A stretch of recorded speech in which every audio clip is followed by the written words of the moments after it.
सारे कल्प के अंदर सारे विश्व को पतित से पावन, दुख हरता सुख करता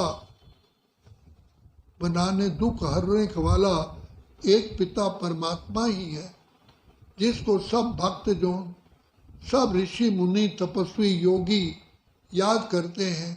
हे बिगड़ी को बनाने वाले, हे दुख हरता सुख करता, हे पतित पावन, आप आओ। भले इस संसार के अंदर, भारत के अंदर बहुत बड़ी मान्यता है कि गंगा पतित पावनी है, लेकिन गंगा नदी में नहाते हुए भी भगवान को याद करते हैं और गंगा के किनारे बैठ करके तपस्या करते हैं। फिर दूसरी तरफ कहते हैं रघुपति राघव राजा राम, पतित पावन सीताराम। जब गंगा पतित पावनी है, फिर सीताराम को क्यों याद करते हैं? वास्तव में परम पिता परमात्मा जो हम सभी आत्माओं के साजन हैं, हम आत्माएं सीताएं हैं, पार्वतियां हैं, द्रौपदियां हैं, तो हम सब भक्तियों को भगवान आकर के मिलते हैं भक्ति का फल देने के लिए।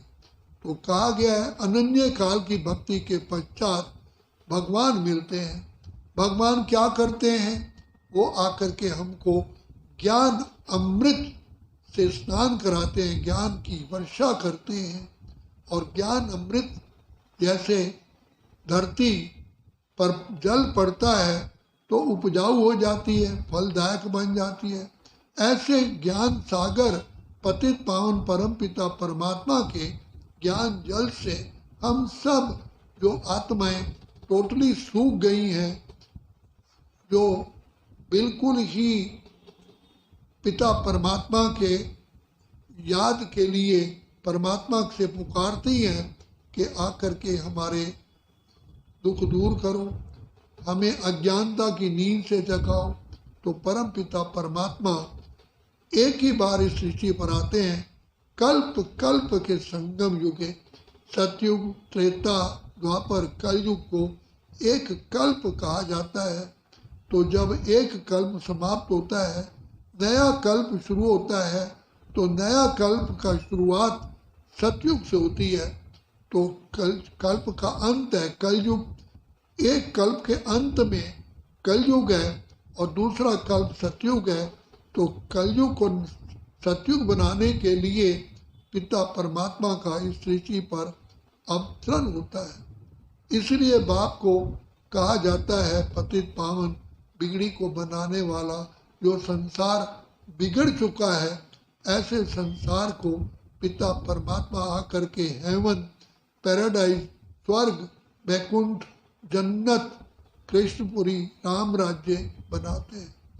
कलयुग के अंत में सभी मनुष्य आत्माएं असुर का रूप ग्रहण कर लेते हैं। ये आसुरी दुनिया है, ये विकारी दुनिया है, और सतयुग दैवी दुनिया है, क्षीर सागर है।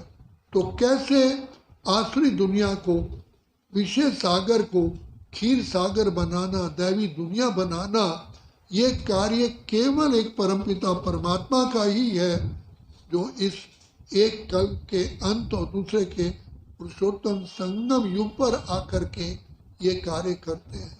तो यही भाग्य बनाने का समय है। पिता परमात्मा से मिलन मनाने का केवल एक ही समय है, वो है कलयुग के अंत का भी अंत। तो इस समय हम सभी पद्मा पदम सौभाग्यशाली हैं, जो पिता परमात्मा को हमने पहचाना, हमने देखा और हम पिता परमात्मा की गोद के बच्चे बने हैं। तो वर्तमान समय परमात्मा बाप, टीचर, सतगुरु के रूप में हमको मिले हैं। तो कितना हमारा बहुत सौभाग्य है। यही भाग्य बनाने का समय यही है, प्रभु मिलन मनाने का समय यही है, जन्म जन्म के पापों को भस्म करने का केवल यही समय है, और सारे कल्प के लिए भाग्य बनाने का यही समय है। इसलिए बाप कहते हैं, बच्चे जागो, मुझ पिता परमात्मा को पहचानो और पहचान करके वरदानों से झोली भरो। तो जब कल्प पहले भी जो महाभारत में दिखाया गया है कि अर्जुन के रथ पर आए, जिसके रथ पर आए वो भी भगवान को नहीं पहचान सका, तो पिता परमात्मा को अर्जुन को भी साक्षात्कार कराना पड़ा। तो जब साक्षात्कार किया अर्जुन ने, तो कहा कि आज तक मैं आपको बंधु और सखा के रूप में देखता रहा, लेकिन आज मैं सब जान पाया हूँ कि साक्षात त्रिलोकीनाथ मेरे रथ में आए हुए।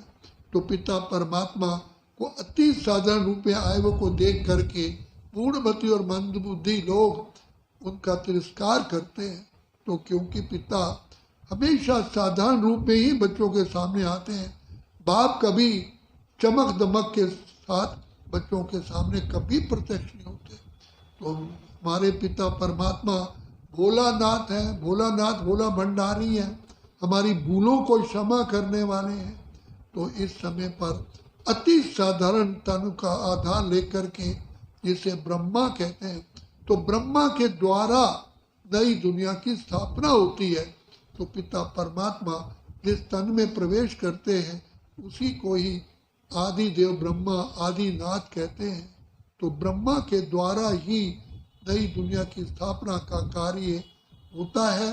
तो इसलिए हम ब्रह्मा के बच्चे, ब्रह्मा कुमारियाँ कहलाते हैं। हम हैं सच्चे सच्चे ब्राह्मण, पिता परमात्मा की पहचान सबको देने वाले, सारी आत्माओं की जोत जगाने वाले। इसलिए हम सभी कितने पद्मा पद्म सौभाग्यशाली हैं जो भगवान ने आकर के हमें तीसरा नेत्र दे करके हम आत्माओं को त्रिकालदर्शी बना दिया, त्रिनेत्री बना दिया। तो ऐसे पिता परमात्मा से वरदान पाने का यही समय है। इसलिए जागो जागो, समय पहचानो। भारत में भगवान शिव बाबा आए हैं झोली भर। अच्छा, ओम शांति, ओम शांति, ओम शांति।